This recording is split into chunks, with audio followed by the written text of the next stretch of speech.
আসসালামু আলাইকুম। হই হই রই রই, আমার বাড়ি জান্নাতে, আপনার বাড়ি ওই। অন্ধজগৎ বুঝেন না, খুঁজেন না। আছে বলেন সবাই যে আছে, কিন্তু দেখেন না। ইমান অর্থ বিশ্বাস। জগৎ বন্ধুর বন্ধু বলছি।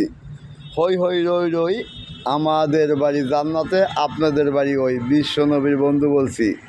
হায় হায় হায়, সিমরাইল ট্রাক টার্মিনালের পাশে গ্লাস ফ্যাক্টরি রোড, জয়সর হোটেলের সামনে বিশাল এক কুমির। আলা চিন্তা করেন, এই মুহূর্তে কিন্তু রোড, কিছুদিন পরেই দেখবেন বিশাল এক কুমির ওখানে। বিভিন্ন জায়গায় বড় বড় প্রাণী দেখা যায়, যা সাগরের মাঝখানে বর্তমানে আছে।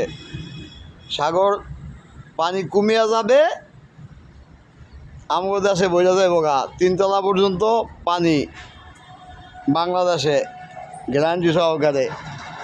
Glass factory road, Joysor hotel, Simrail truck terminal, ওখানে বিশাল এক কুমির।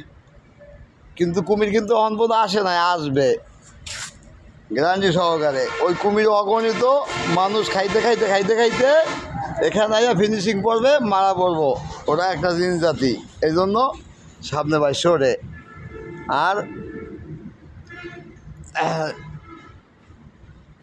সাগরের পানি শুকিয়ে যাবে, আমগো এই জমিনের পানি তলিয়ে যাবে। কারণ কি, জমিন ধোয়ার জন্য জগৎ থেকে কদিন আগে ক্যামেরা দিয়া ভিডিও করে নিয়ে গেছে আর এক জগতের মানুষ, যা আপনারা দেখেন না। ওদের ভিডিওর ভিতরে জমিনে শুধু ময়লা ছাড়া কিছুই দেখে নাই।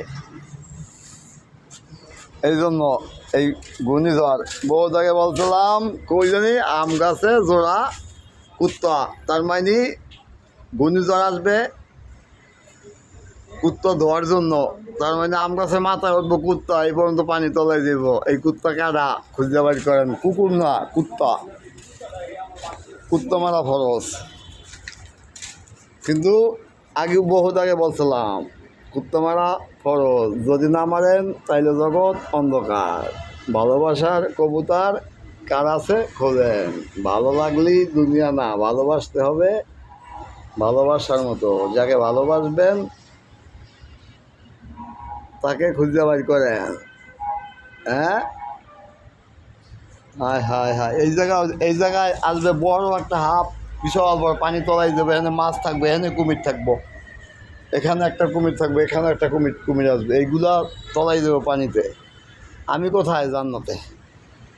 আমাদের ভয় নাই, মুসলমান।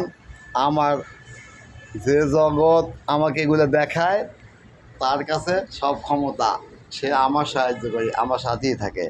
আল্লাহর বন্ধুর বন্ধু, জগৎ বন্ধু। এই বাড়িতে যত মানুষ আইছে এবং যত মানুষ আসবে কিয়ামত পর্যন্ত, আল্লাহ পাক সকলের ভালোবাসার গুনাহ মাফ করিয়া জান্নাত দান করুক। এবং আল্লাহ